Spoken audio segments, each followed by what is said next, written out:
Le thème que nous allons voir est intitulé Comment finir avec les esprits des eaux, mari et femme de nuit. C'est ce que nous avons vu précédemment et c'est la suite de ce message. Et nous avons parlé de la chute de Satan qui était dans le royaume des cieux, qui a perdu sa place et ses agents ont été précipités. D'autres sont restés dans le deuxième ciel, d'autres sont restés dans le premier ciel, d'autres sont précipités dans les montagnes. Et certains sont allés au plus profond même de l'abîme, qu'on appelle les démons d'enfer, ceux qui sont dans la partie inférieure de la terre. Et certains sont tombés dans les eaux. Et c'est ceux-là que nous allons voir qu'on appelle les esprits des eaux. Et ceux-là, leur manière de travailler, c'est de détruire la vie des âmes. Parce que chaque esprit, chaque démon, chaque agent diabolique travaille pour amener les âmes à la perdition. C'est ce que nous allons voir. Donc, pour continuer ce message, je continue de parler de l'esprit des eaux. Aujourd'hui, nous parlerons quelques signes qui prouvent que les esprits des eaux vous tiennent en captivité. Quelques signes qui prouvent que les esprits des eaux vous tiennent en captivité. Vous voyez, il y a des personnes qui se lèvent matin, qui voient sur leur corps des traces d'ongles. C'est-à-dire, la nuit, ils se sont couchés, ils se lèvent. Sinon, ces personnes, elles se lèvent et elles voient sur leur corps des traces d'ongles. Nous allons voir quelques signes qui prouvent que les esprits des eaux vous tiennent en captivité. C'est ce que nous allons voir aujourd'hui pour la suite. Et il y a des personnes qui se couchent et le matin, elles se lèvent, elles regardent sur leur corps, il y a des traces d'ongles, soit sur les cuisses, soit sur le ventre, sur le dos, un peu sur la poitrine. Et ce sont les œufs des esprits des eaux. Donc, quand cela se manifeste, il faut déjà combattre ces esprits-là. Il faut les chasser parce que ce sont des esprits qui détruisent des vies. Et comment reconnaître aussi que l'esprit des eaux mine la vie d'une personne? Soit je prends le cas d'une femme. Vous allez remarquer que dans la vie d'une femme, la femme va prendre un homme et les deux vont vivre ensemble. Quelque temps après, le monsieur meurt. Et la femme va prendre un autre homme, deuxième meurt, troisième meurt, et finalement, les gens constatent que cette femme, quand elle prend des hommes, qu'elle se marie avec des hommes, les hommes meurent, au moins 4 hommes. Et les gens constatent ça et d'autres disent que c'est une femme qui porte malheur. Ça peut arriver aussi chez les hommes. Il y a des hommes qui ont perdu une femme, 2 femmes, 3 femmes, 4 femmes, 5 même. Et finalement, les femmes ont peur de s'approcher de ces hommes. Et cela n'est pas dû seulement à l'œuvre de la sorcellerie, mais aussi c'est l'œuvre de l'esprit des eaux. Pourquoi? Parce que la femme qui perd des hommes, cette femme-là, elle a un mari de nuit qui est rempli d'un esprit de jalousie parce que, je vous tire l'attention, le mari de nuit a un esprit de jalousie amère. Donc ce mari-là, quand il vient et qu'il trouve un homme là, par la jalousie, l'esprit là va éliminer la vie de cet homme. Ou soit, si c'est une femme, l'homme a des femmes, la femme de nuit va venir et la femme de nuit va détruire la vie de cette femme et elle va mourir. Donc, nous avons entendu plusieurs témoignages de ces situations où l'esprit a détruit le monsieur, a tué le monsieur ou a tué la femme. Donc, quand l'esprit des eaux est dans la vie d'une personne, ce n'est pas quelque chose que nous devons nous amuser. Nous devons prier sérieusement pour briser leurs œuvres. Et encore, comment reconnaître qu'une personne est sous la captivité de l'esprit des eaux? On peut reconnaître aussi par l'esprit de célibat. On dit l'esprit de célibat. Un homme, il y a des hommes qui sont là, qui ont tout ce qu'ils ont, c'est-à-dire le monsieur a l'argent, le monsieur est un beau garçon, il a tout autour de lui, mais ce monsieur n'arrive pas à se marier. Vous comprenez? Parce que l'esprit empêche de se marier. Quand le monsieur va vers une femme qui demande en mariage, le premier jour, même les premières heures, ça se passe très bien, l'homme est content, se dit cette fois-ci c'est la meilleure. Mais le lendemain, souvent quand l'homme appelle la femme ne décroche pas ou bien la femme s'énerve. Vous voyez, c'est l'esprit qui fait ça. C'est pareillement chez la femme. Le monsieur vient avec toi et dit franchement, je t'aime, je veux te marier, vraiment j'ai trouvé la femme idéale, vraiment depuis longtemps. Et c'est celle-là que je veux. Et la soeur est très contente. Elle se dit que, ah, Dieu merci, je vais me marier cette fois-ci. Et pendant leur marche, ça peut faire 2 jours, 3 jours, 1 mois après. Du coup, le monsieur s'énerve. Tu m'énerves, je ne veux pas te voir, je ne veux pas te sentir. Oh, plus jamais tu vas m'appeler. C'est l'esprit qui fait ça. Parce que l'esprit des eaux ne veut pas que la femme se marie, parce que son mari de nuit là est jaloux, son mari de nuit ne veut pas que la femme se marie à un autre homme. C'est pourquoi vous allez constater qu'il y a beaucoup de personnes qui n'arrivent pas à se marier. Cela est dû à l'esprit des eaux. Et un autre phénomène que je vais citer et je vais vous expliquer, c'est l'esprit de mari de nuit ou de femme de nuit. Mais cette fois-ci là, ce n'est pas un démon, mais ça peut être un sorcier. Je m'explique. Vous voyez, quand quelqu'un a un esprit de mari de nuit ou une femme a un mari de nuit ou bien un homme a une femme de nuit, l'esprit là vient attaquer et souvent quand nous prions, nous chassons ces démons, c'est plus facile. Je vais vous expliquer. Parce que Jésus a dit, je vous donne le pouvoir de chasser les démons. Vous voyez, pour les chasser les démons, c'est très facile. Dans le nom de Jésus, avec des moments de jeûne, de combat spirituel, les démons s'en vont. Mais si quelqu'un, dans sa vie, n'arrive pas à se marier, et chaque fois, après des moments de prière, après des moments de repentance, de combat spirituel, et toujours, tu vas voir que la nuit, le mari de nuit vient, ma soeur, fais très attention, parce que les hommes de Dieu ont prié. Tu as prié, tu as combattu, mais quelque temps après, l'esprit revient. C'est que quelque part, ce n'est pas un démon, mais c'est un sorcier de ta famille, ou une sorcière de ta famille, qui se déguise en femme et mari de nuit, qui vient coucher avec toi. Et dans ce cas-là, la délivrance est parfois compliquée, parce que c'est question de sang. Ce n'est pas lien des esprits, mais c'est question de sang. C'est pourquoi dans ce combat-là, il faut briser les alliances de sang, les alliances de famille. Et lorsque cela est brisé, tu vas voir que tu vas te marier. Moi, j'ai entendu des témoignages des hommes. J'ai vu des hommes qui ont la quarantaine, mais qui n'arrivent pas à se marier. Tu vois cet homme, tu veux pas, tu te dis, mais il y a tellement de sœurs qui veulent se marier, mais pourquoi lui n'arrive pas à se marier? Il faut être dans sa situation pour comprendre. Parce que dans sa famille, soit c'est un parent. Excusez-moi, je ne suis pas en train d'accuser vos parents, mais généralement, soit c'est la mère qui couche avec son fils, ou soit le père qui se couche avec sa fille, ou une tante avec son neveu, ou un oncle avec sa nièce, cousin, cousine. Dans le monde spirituel, bien sûr, je ne parle pas du monde physique. Dans le monde spirituel. Et quand c'est comme ça, ce mariage est lié par le sang familial. Et quand c'est comme ça, la délivrance est très compliquée. Bien aimé, c'est dans ce moment-là que nous devons prier avec vie et feu. Parce que quand nous prions comme ça, on prend cela à l'amusement. Bien aimé, quand certaines situations arrivent, il y a des prières, il faut aller d'un haut degré. Il faut mener le combat de feu. Tu dois demander le jugement de Dieu. Vous comprenez? Parce que certaines délivrances parviennent lorsque le jugement de Dieu intervient. Tant qu'il n'y a pas de jugement de Dieu, les démons vont rester, les sorciers vont rester, perturber ton âme, perturber ta vie. Quand je parle de jugement de Dieu, je vais prendre Acte 13, par exemple. Lorsque Paul était en train d'évangéliser et en train de prêcher l'évangile à Sergius Paulus, dans Acte 13, la Bible déclare que cet homme avait le désir d'écouter la parole de Dieu. Il était très attentif.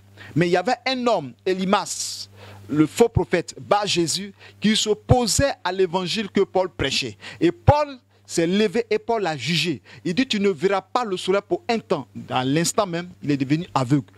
Paul n'a pas déclaré la mort, mais il est devenu aveugle. Et les gens qui étaient là ont vu que la puissance de Dieu a anéanti, a fermé les yeux de cet homme. Imaginez que cet homme l'ont laissé, non, pourquoi tu as prié, il est devenu aveugle, il pouvait comprendre, il va accepter le Seigneur. Non, Dieu connaît déjà son cœur. Dieu sait que cet homme-là n'est pas prêt à accepter le Seigneur, n'est pas prêt à abandonner la magie, n'est pas prêt à abandonner la sorcellerie. Donc son travail, c'est de s'opposer à l'œuvre du Seigneur. Donc Paul a déclaré et cet homme est devenu aveugle. En ce moment-là, il a laissé Paul a prêché, le nom de Dieu est glorifié. Donc lorsque je parle de ce message, pour voir toi ma soeur, ça fait des années, plusieurs années que tu es dans le Seigneur. Tu n'arrives même pas à te marier. Lorsque tu as des fiançailles, ça se brise. Ou même, il n'y a même pas un homme qui va s'approcher de toi. Bien-aimé, c'est là que tu vas demander le jugement de Dieu. Tu dois demander le jugement de Dieu, de s'abattre sur tes sorciers qui sont tapis à l'ombre, dans ta famille, qui sont tapis quelque part, dans le foyer quelque part. Et ça, chaque nuit, cet homme-là se déguise en mari de nuit et vient coucher avec toi. Ça, ce n'est pas un démon, c'est un sorcier. Et c'est en ce moment-là, déclare la mort, déclare le jugement de Dieu, afin que ces personnes te libèrent. Ce n'est pas, il y a des personnes aujourd'hui, tu es marié. Et quand on prête ces gens de messages, tu vas dire non, Dieu dit d'aimer nos prochains, d'aimer les sorciers. Il y a des sorciers, ce n'est pas question de dire qu'il faut les aimer. Il faut amener le jugement de Dieu. C'est le jugement de Dieu qui va les faire repousser. C'est le jugement de Dieu qui va faire qu'ils vont abandonner la mauvaise voie, la mauvaise action qu'ils font. C'est ce que je voulais vous dire. Donc, pour combattre ces genres de situations, de mari de nuit qui ne quitte jamais, après des moments de jeûne, après des moments de prière, après des moments de délivrance, mais toujours le mari de nuit est là ou bien la femme de nuit est là, c'est un membre de ta famille, c'est un sorcier, c'est une sorcière qu'il faut combattre. Il faut invoquer le feu du jugement de Dieu. Il faut invoquer la flamme de Dieu. Vous avez vu le cas de Jézabel. Jézabel qui attaquait, qui tuait les prophètes, mais Dieu l'a jugée. Elle est tombée, ils l'ont poussée, elle est tombée et les chiens ont mangé tout son corps, c'est resté son crâne, la paume de sa main, ses pieds, et c'est là que Jézabel a pris fin. Donc je dis à quelqu'un, moi j'ai entendu des témoignages des sœurs qui ont fait même 35 ans dans le Seigneur, 40 ans dans le Seigneur, elles vivent dans la chasteté, elles vivent dans la prière, elles vivent dans la vie constante, elles donnent la dîme, elles prient, elles jeûnent, elles font tout ce qu'il faut faire. Lorsqu'il y a des cotisations à l'église, elles sont toujours présentes. Lorsqu'il y a une activité dans l'église, elles donnent, mais elles n'arrivent pas à se marier. Elles se posent la question, qu'est-ce qui ne va pas? C'est le de la sorcellerie. C'est pourquoi, avant de continuer, je vais prier pour quelqu'un, pour une soeur. Toi qui n'arrives pas à te marier, toi qui l'esprit de mari de nuit, même tu es marié, mais toujours tu vois mari de nuit. Tu es marié, mais toujours tu vois femme de nuit, mon frère. Je te dis une chose, écoute-moi bien, par la puissance de Dieu, invoque le feu de jugement, invoque le jugement de Dieu sur tous ceux qui viennent coucher avec toi la nuit, toutes celles qui viennent coucher avec toi, ma soeur. Tu invoques le feu, j'invoque le feu et je consume les œuvres, je consume les actions maintenant. Tout autel sur lequel il s'appuie, tout offrande qu'ils t'ont donné pour qu'aujourd'hui tu es devenu esclave de l'esprit de mari, de femme de nuit, je brise cela au nom de Christ, afin que leurs œuvres soient anéanties par la puissance de Dieu. Donc c'est une parenthèse que je voulais toucher pour vous expliquer comment certaines personnes sont liées par l'esprit des eaux qui n'arrivent pas à se débarrasser. Il y a les esprits de sorcellerie dans ce cas-là. Je vous donne un témoignage. Il y a une des sœurs en Christ qui avait cet esprit-là, et tout le temps je prie, on prie, les esprits se manifestent, on combat, mais il n'y a pas de délivrance. Un jour, elle a fait un songe et elle dit qu'elle a vu une femme. Et puis écoutez aussi, ça peut être ta maman, peut être ton mari, ma soeur, ta maman peut être ton mari. Et elle dit, elle a fait le songe et elle a vu une femme, et la femme est venue, et la femme avait un sexe d'homme, et qui a eu des rapports sexuels avec elle. Et quand elle m'a expliqué, le Seigneur m'a dit clairement que c'est sa mère. Mais je n'ai pas pu dire directement que c'était sa mère parce que le Seigneur m'a convaincu. C'est plus tard, quand sa maman devait mourir, que toutes ces choses sont sorties, qu'elle a été déclarée comme sorcière. Vous voyez? Donc, ta maman peut être ton mari. Ma soeur, ta maman peut être ton mari. Ou ton papa peut être ta femme. Vous comprenez? Dans le songe, ta maman peut être ton mari dans le monde spirituel. Donc c'est pour combattre, c'est pourquoi vous devez combattre, c'est pourquoi vous devez prier, mettre le feu à ces œuvres-là. On leur prête l'évangile, s'ils n'est pas se donner, qu'ils n'aient pas accepté le Seigneur, qu'eux ils ont décidé de pratiquer la sorcellerie, qu'ils ont décidé de vivre avec l'esprit de sorcellerie, nous prions le Seigneur et que le jugement de Dieu s'abatte sur leur vie. Ce n'est pas parce que nous prêchons pour tuer les gens. Ce n'est pas parce que nous prêchons pour que le père ou la mère meure. Non, c'est loin de là. Mais si dans ta vie, toi, tu dois faire des enfants, le Seigneur a prévu que tu fasses des enfants et que ces enfants doivent être des serviteurs de Dieu. Et que c'est à l'âge de peut-être 21 ans ou bien 22 ans que tu dois faire ton premier enfant. Vous comprenez? Ou 25 ans. Et tu vas rester comme ça. Tu vas rester pendant des années, 30 ans, 35 ans, 40 ans, sans faire d'enfants. Et généralement, quand ceux qui ont des esprits des autres très avancés, ces personnes-là, surtout nos soeurs, elles ont des douleurs de bas-ventre, soit des fibromes, des kystes, parce que ce sont des esprits qui viennent injecter dans leur corps des œuvres impures, de la saleté dans leur corps. Vous voyez? Quand vous voyez peut-être sperme que les gens donnent, eux, ce n'est pas sperme, c'est de la maladie qui vient donner dans le corps des personnes. Donc, que le Seigneur, le Dieu d'Israël vous bénisse et que sa grâce soit sur vos vies. Donc j'ai parlé de cela. Et quel est l'objectif que le diable veut atteindre lorsque le diable envoie les esprits des eaux contre vos vies? Pourquoi? Le diable veut que soit tu restes dans le célibat sans te marier, ou soit tu sois une prostituée, tu cours d'homme en homme. Et il y a des hommes aussi qui sont des coureurs de jupons, qui courent de femme en femme, mais qui ne se marient jamais. Ça, c'est l'œuvre de l'esprit des eaux. L'esprit des eaux attaque aussi dans le sens d'avoir l'esprit d'homosexualité. Vous voyez dans ce monde-là, les gens vont contre la nature de Dieu, contre la nature, les œuvres contre la nature lorsque nous parlons de rapports sexuels entre hommes et hommes, rapports sexuels entre femmes et femmes, rapports sexuels entre les hommes et les animaux, ou les femmes et les animaux, qu'on appelle la bestialité. Vous comprenez? Donc, toutes ces œuvres-là, c'est les œuvres de l'esprit des eaux. Donc, dans ce combat, dans ce livre que j'ai écrit, je ne peux pas tout dire, mais je suis en train de vous dire quelques points essentiels et vous pouvez vous procurer de ce livre qui est en papier et en PDF pour pouvoir lire encore davantage. Ce livre que vous voyez, que j'affiche de temps en temps à l'écran. Soyez bénis au nom puissant de Jésus-Christ. Je vais parler de l'esprit des eaux qui détruit vraiment la jeunesse et même des grandes personnes. L'esprit de la masturbation. Vous voyez, cet esprit-là, j'ai touché un peu. Quand l'esprit de la masturbation vient dans la vie d'un homme, la personne va se masturber, la personne va prendre le plaisir de se masturber. Et vous savez, quand il y a la masturbation, après la masturbation, il y a un caractère, un esprit que le diable te communique, un esprit de colère. Et souvent même là, quand tu finis, tu es en colère, tu ne sais même pas pourquoi tu as fait ça. Et lorsque la masturbation est dans ta vie, tu vas voir que tout ce que tu fais, c'est la main sèche. Rien ne bouge, rien n'avance. L'esprit des eaux, ce sont leurs œuvres. Quand quelqu'un est animé d'un esprit des eaux, il y a l'échec répété. Tout ce que tu fais, ça échoue. Et tu n'atteins pas l'objectif. Tu n'avances pas. C'est l'esprit des eaux que tu combats. Soit l'esprit des eaux est dans ta vie, ou soit l'esprit des eaux te combat. Vous comprenez?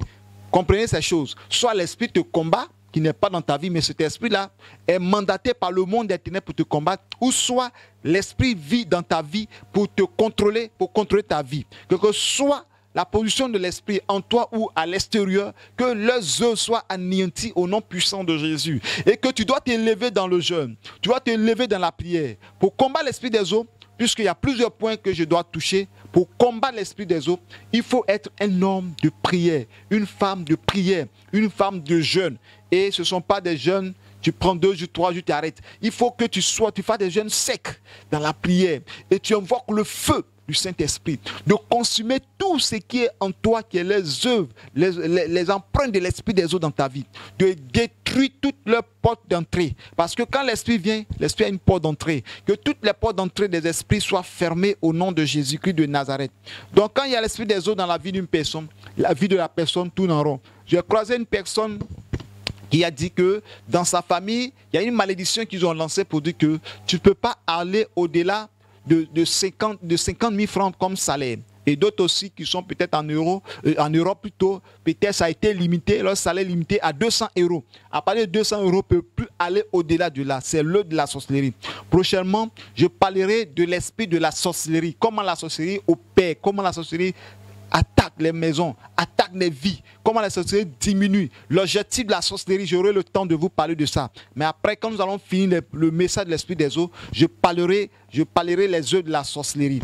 Que Dieu nous bénisse et comment les vaincre, bien sûr. Parce qu'il ne s'agit pas de parler de leurs œuvres, mais de dévoiler leurs secrets et comment les déstabiliser. Soyez bénis au nom puissant de Jésus-Christ. Donc nous continuons. Je viens de parler de l'esprit des eaux qui se manifeste par les hommes de la famille, l'esprit des eaux qui se manifeste par les parents. Nous allons continuer. Pourquoi l'esprit des eaux passe par des portes dans nos vies? L'esprit des eaux passe par des portes dans nos vies. Cela peut se manifester par les objets qui favorisent les œuvres de l'esprit des eaux, à savoir les vêtements séduisants. Parce que vous allez comprendre que certaines personnes sont à la merci du diable par des vêtements séduisants, par des œuvres, c'est-à-dire les habillements. Aujourd'hui, Satan utilise les œuvres fabriquées même sous la mer, selon les témoignages recueillis, les œuvres qu'ils font et qui mettent leur marque dessus pour pouvoir attirer des personnes, pour pouvoir avoir accès dans la vie des gens. Donc, pour que l'esprit des eaux rentre dans la vie d'une personne, je vais vous citer quelques points. Soit par la pornographie, parce qu'il y a des personnes qui prennent plaisir de regarder la pornographie, qui ont la pornographie dans leur portable. D'autres vont sur Internet, ils vont aller taper pour aller regarder des vidéos. Il y a d'autres qui ont des revues de pornographie.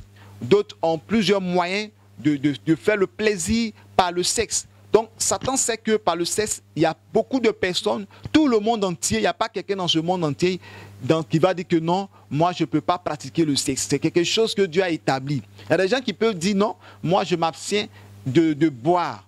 Oui, ça peut arriver. Des abstiens de ne pas fumer, ça peut arriver. Il y a des gens même sans même prière, sans même délivrance, eux-mêmes ils arrêtent automatiquement la boisson, l'alcool. Mais il y a des personnes qui ne peuvent pas arrêter. Mais venons sur l'esprit des eaux.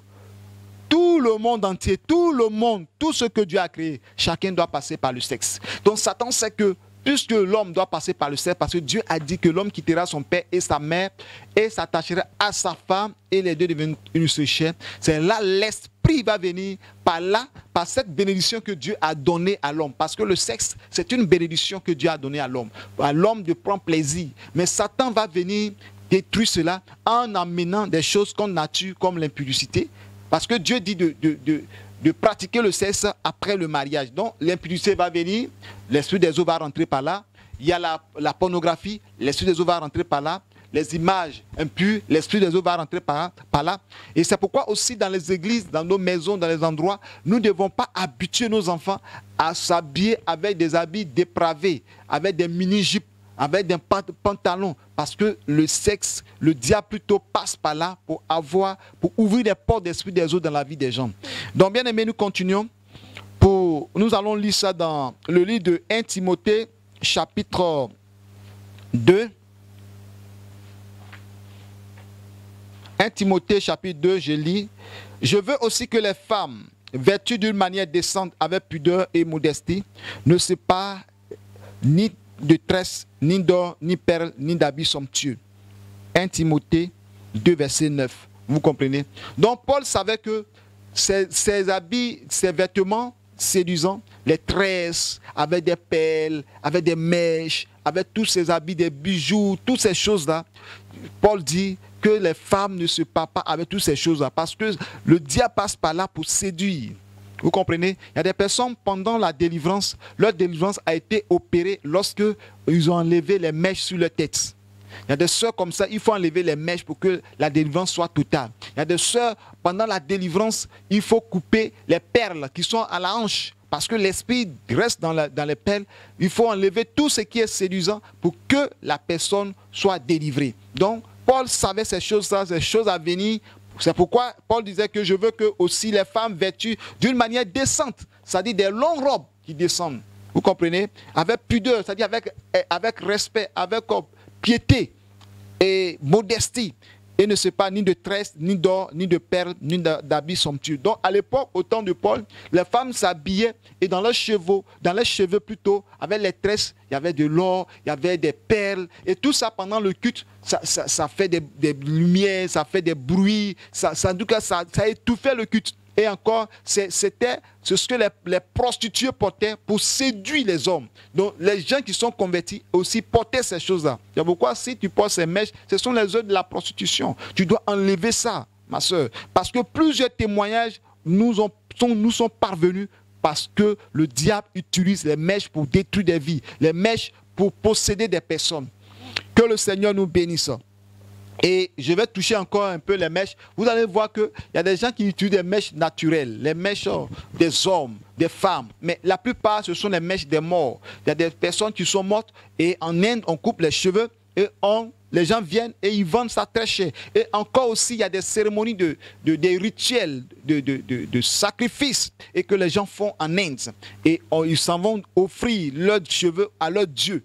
Et elles vont offrir leurs cheveux, même des hommes même offrent leurs cheveux à leur Dieu et les gens prennent pour faire des cheveux humains. Ils envoient ça sur le marché et c'est là que l'esprit possède ces mèches et la vie de certaines personnes sont liées par l'esprit des eaux et même par l'esprit de mort. Donc ce sont des choses que Dieu nous a parlé de nous éloigner de toutes ces choses. Nous continuons. Le monde des ténèbres utilise les marques pour atteindre le monde physique. Vous voyez, on appelle ça les portes d'entrée. Donc l'esprit des eaux utilise certaines marques. Lorsque vous partez, par exemple, payer certaines choses, vous allez remarquer que sur certaines assiettes, il y a le chiffre 777, 3 x 7, 3, 3, 3. et ou bien 666, qui est le chiffre de la bête, vous voyez. Et nous avons entendu des témoignages des chiffres 777, ce sont des numéros qui sont dans les buildings dans le monde des ténèbres. Les 333, le numéro de buildings dans le monde des ténèbres. Donc nous devons éviter toutes ces choses. Et le diable vient avec ces choses-là sur la terre. À un moment donné, si vous avez remarqué, sur certains sous-pierres en bas, il y a 555. C'est l'œuvre de l'esprit des ténèbres. Nous devons éviter ces choses-là. Que le Seigneur, le Dieu d'Israël, nous bénisse. Lorsque nous lisons toujours dans la Bible, nous voyons que Job, dans Job, chapitre 31, verset 1, Job a dit, « J'avais fait un pacte avec mes yeux et je n'aurais pas arrêté mes regards sur une vierge. » Vous voyez, Satan sait que par la convoitise, en regardant une fille séduisante, en regardant une fille nue, en regardant les filles qui sont mal vêtues, on peut avoir accès, les portes d'entrée des eaux peuvent venir dans nos vies. Donc, c'est pourquoi aujourd'hui, vous voyez que dans la rue, les filles sont pratiquement nues. Et c'est la convoitise. Et cette convoitise amène au péché. Or, la Bible déclare de ne pas convoiter. La convoitise est un péché très grave. Sinon, Job disait que lui, il avait fait un pacte avec ses yeux qu'il ne veut pas porter ses regards sur une vierge. Vous voyez. Et Job savait qu'en regardant cette vierge, il peut pécher. Donc, il n'a pas voulu regarder ces choses-là. Il évitait ces choses. Alléluia. Donc, bien aimé, comprenez cela. Que Job avait déjà son système à lui. C'est-à-dire, lorsqu'il voit une vierge, il détourne ce regard. Mais aujourd'hui, lorsque nous marchons dans la rue, nous sommes confrontés pas seulement les vierges, mais nous sommes confrontés à des femmes qui sont pratiquement nues. Non, parmi ces femmes, selon les témoignages que nous avons entendus, il y a des démons en chair qui se promènent comme ça. Ce ne sont pas des hommes naturels. Ce sont des esprits que Satan amène sur la terre, même sur l'Internet. Il y a des démons en chair que vous allez les voir avec leur beauté. Vous voyez aujourd'hui, les démons sont venus détruire nos sœurs par les dépigmentations, changer leur peau. C'est l'œuvre de l'esprit des eaux. Vous comprenez? Et la convoitise, le regard de ces choses-là, ça détruit le monde. L'esprit des eaux vient parce que c'est l'un des esprits qui détruit beaucoup d'âmes.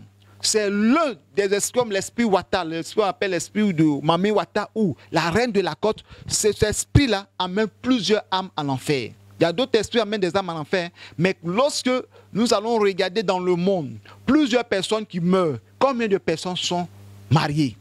Or, si tu n'es pas marié que tu meurs, tu vas à l'enfer.